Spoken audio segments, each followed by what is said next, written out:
Welcome to a new series called Beyond the Veil, the Cosmic Scope of Salvation. This is an introductory episode called A Supernatural Worldview for a Supernatural Book.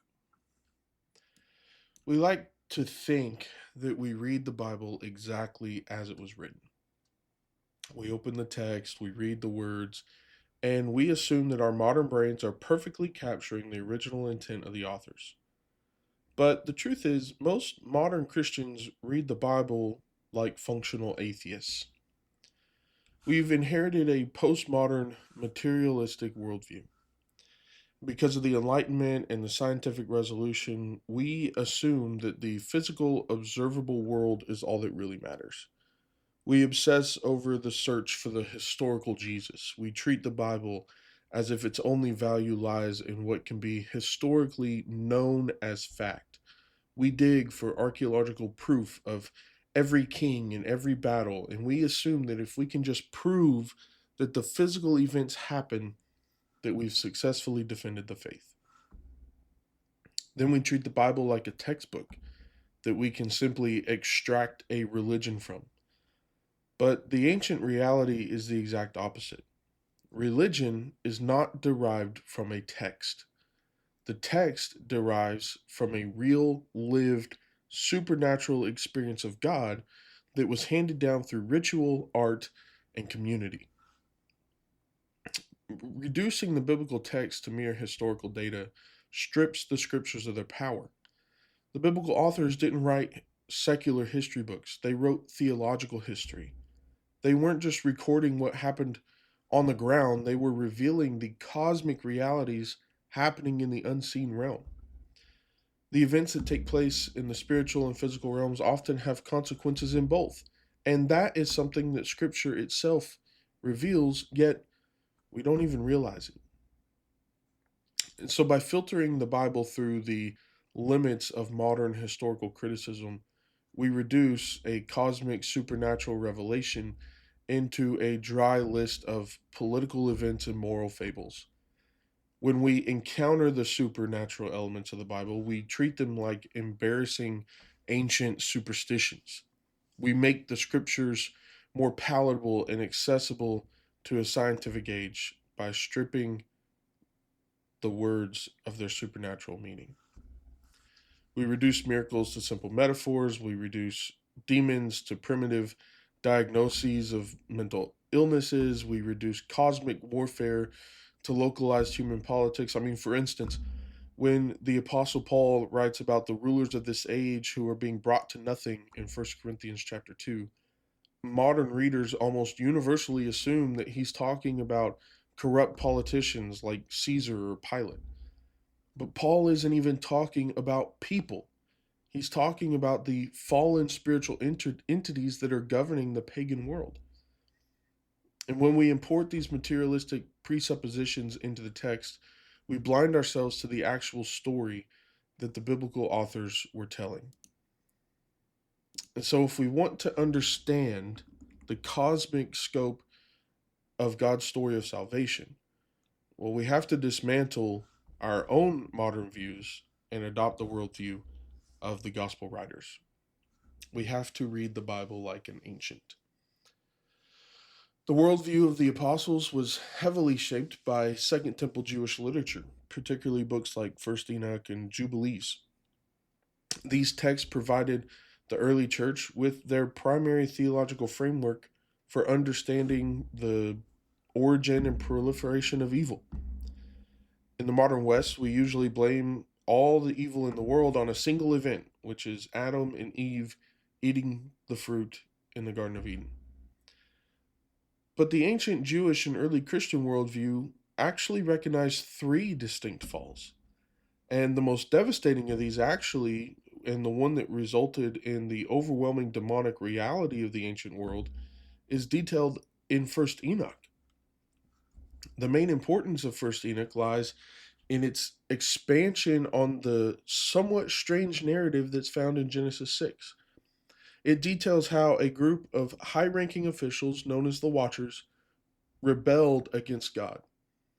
They descended to earth, they took human wives, and produced a race of giant hybrid offspring known as Nephilim. And worse, these watchers taught humanity illicit knowledge, including warfare and sorcery and occult practices. And the resulting bloodshed and corruption is what forced God to send the flood to cleanse the earth. And when the physical bodies of these Nephilim died in the flood, their disembodied spirits were condemned to roam the earth. And so these spirits are what the ancient world and the New Testament call demons. The book of Jubilees picks up where First Enoch leaves off and explains why these demons are still a problem. After the flood, the chief of these evil spirits, named Mastema, petitions God, asking that some of the demons be allowed to remain free to tempt and test humanity. And God allows 1/10 of them to remain active on the earth, but only until a specific appointed day of final judgment. So while these specific texts aren't part of the canonical scriptures for most Christians today, they were the theological air that the early church breathed. Early church fathers like Saint Athenagoras of Athens, Saint Justin Martyr, Saint Irenaeus, they actively utilized the theological frameworks of these books, again, to explain the origin of evil, to the demonic world, the nature of the cosmos. If we ignore the frameworks that these early Christians took for granted, well, then we fundamentally misunderstand Jesus. And to see how much our materialistic blindfold distorts the text, I want us to look right now at two specific examples where modern interpretation completely misses the mark. The first is the conquest of Canaan in the book of Joshua. Now, when modern readers look at the book of Joshua and they see God's command to wipe out the populations of Canaan, what we see on the surface is a localized ethnic land grab. Through our materialistic lens, it looks like nothing more than divinely sanctioned genocide. And so this causes many Christians to stumble and to question the goodness of God and try to explain the text away as ancient political propaganda. But the ancients didn't view this as an ethnic cleansing, they viewed it as cosmic warfare. When you read the Greek Old Testament used by the early church, the target of the Israelite conquest becomes very clear. The Israelites were specifically targeting tribal groups like the Anakim and the Rephaim. The Greek text explicitly calls these groups gigantes, or giants in English. The conquest of Canaan was a targeted extermination campaign against the remaining Nephilim bloodlines. These were the surviving seed of the supernatural rebellion, again described in Genesis chapter 6. God was purging a supernaturally corrupted threat from the land in order to protect the lineage of the coming Messiah. He wasn't just some petty tribal warlord trying to settle land disputes. And so when we strip the supernatural giants out of the story, we turn a divine rescue mission into a human atrocity. The second case study is Jesus and the demons in the Gospels, specifically in Matthew chapter 8. When Jesus encounters demons, modern readers often dismiss it as primitive psychological disorders. And even if we do accept demonic presence as real, we tend to treat the demons as just generic, spooky ghosts who are arbitrarily causing trouble in the neighborhood. But the ancient correct interpretation is much more specific. The demons in the Gospels know exactly who Jesus is, and they are terrified of what seems to be a very specific timeline in their minds. When Jesus crosses into Gentile territory in Matthew 8, two possessed men confront him. And notice exactly what the demonic spirits say. In verse 29 of Matthew 8, they say, "Behold, they cried out, saying, 'What is there between us and you, Son of God? Did you come here before the time to torment us?'" Now, the Greek word translated as time is kairos, which is why it's translated as the time, because it doesn't mean time in a general sense. It points to something specific, an appointed deadline or a season. So, why are these demons surprised Jesus is here? Why are they complaining about the schedule being moved up? Well, to answer that, again, we need to recall the framework of the Watchers. According to the tradition preserved in Jubilees, these demons, these disembodied spirits of dead giants, were granted a temporary lease to remain on the earth and to test humanity until the appointed day of final judgment.